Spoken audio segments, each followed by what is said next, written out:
is this off the air or what? Yep. Yep. So I just wanted to make a video, and I'm not going to make fun of you like we did in the past when we were kids, but I want to have a serious conversation. You told me recently that you feel that in some small way you, quote, beat the devil because this woman you were involved with, we'll call her Jenny. For the change the names and protect the innocent. This Jenny was a drug addict, and you said that you feel you beat the devil because you saw in her eye towards the end before she overdosed that she really did start to believe that you loved her, right? Yeah. The woman we're calling Jenny. That's what the people said. Yeah. It's what? That's what the people said. I wasn't with her when she died. That's what who are the people? The guy Larson, the guy that we lived with, her old boyfriend. Okay, so this is something that people were telling you. This is not this, you beat the devil in a small way. Yeah. Jeez. They told me that's what she said. So, okay, from my point of view, you wasted your time with this female. And even you told me, your aunt, or your sister, my dead aunt, said that you're easy like Sunday morning. Yeah. Women, yeah. Yeah. Well, there's a term for that. You know what you basically were for this woman? It's kind of off color, so I'll spell the last word, and I'll say the first word and spell the last word. You were an emotional TAMPON for this woman. That's what that's a bit of an off-color term for it, but that's what they call it. You were an emotional TAMPON for this woman. And you know, there's many Western women who are happy to know that there are more guys like you than there are of me. In other words, they call them Captain Save-A-Hose. I wouldn't do it. I'm sorry, I wouldn't do it. I wouldn't go to that length for an earthly female who isn't even my wife or doesn't even bear me children. What the? Yeah, the hell with that. But I'm not here to. I'm not going to make fun of you. We're not going to agree on everything. I'm just trying to have a respectable conversation.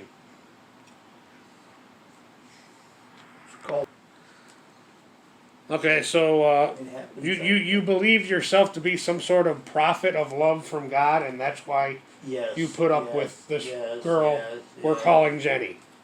Yes. Okay.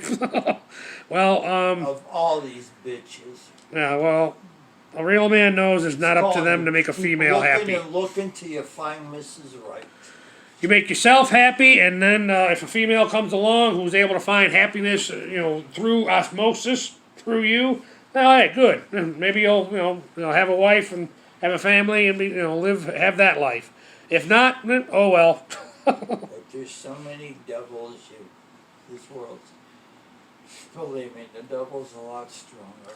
I thought there's plenty of Western women that would be ecstatically happy just knowing that there are a lot more men like you, men willing to be Captain Save-A-Hose, men who see themselves as prophets of God when it comes to love, and therefore willing to sacrifice their own life to convince a drug addict female that they love her. There's just something about it. The drug it's terrible when people have addictions. I learned you can't go after those kinds. Well, I'm sorry, I'm not the kind of man that would bend over backwards for a female and without getting anything in return. That's dumb. Well, I learned the hard way with them. You can't go after those kinds. Go on. But I mean, it's not your job as a real man to make a female happy. The only exception maybe would be like a daughter, but even then, there is discipline, proper discipline, and you need to instill the understanding that Daddy is human. Daddy is not God. All right, go on. What else? Okay, so you just said that it was something about her. So you Yeah, felt yeah, something for yeah. her. Okay, all right. And one of the arguments over the years when we would make fun of you about this, one of the arguments you would always say is, "At least she didn't leave you." Right? Because let's face it, you had a lot of women that left you. My mother, your best friend's former woman who came with you for a little while and then left. And there was another one. But I would say that I don't know. I'm not. Maybe God put you on this earth, but not me, to go to that lengths for a female, but not me. But I remember when we were kids, or going back even farther, when we would make fun of you about this, and you would say you would argue, at least she didn't leave me. When we would make fun of you of how you put up with this drug addict female who sleeps with everybody but you, and you would say, "Can I say something? At least she didn't leave me." Remember that? Yeah, it hurts when somebody leaves you. You had plenty of women leave you, that's for sure. I distinctively remember as a child. Um, um, when the one who was your former best friend, we'll call him Uncle Bob for the sake of this video, when she left you, I remember branded in my young brain you crying at the door of Grandma and Grandpa's house, "Why do they always leave me?" And I just remember for me, we were going home to our house and realizing that these people we had in our lives, a stepsister, a stepbrother, and a stepmother, we weren't going to have in our lives anymore.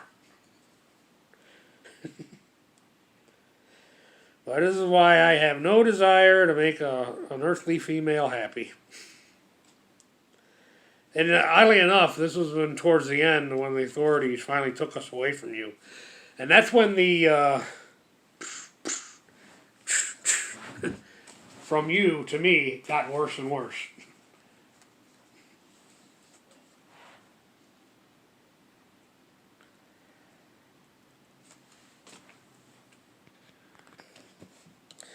Alright, I think that'll do it for this one.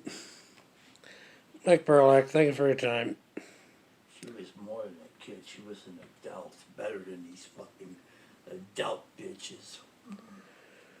Yeah, it was 1985, and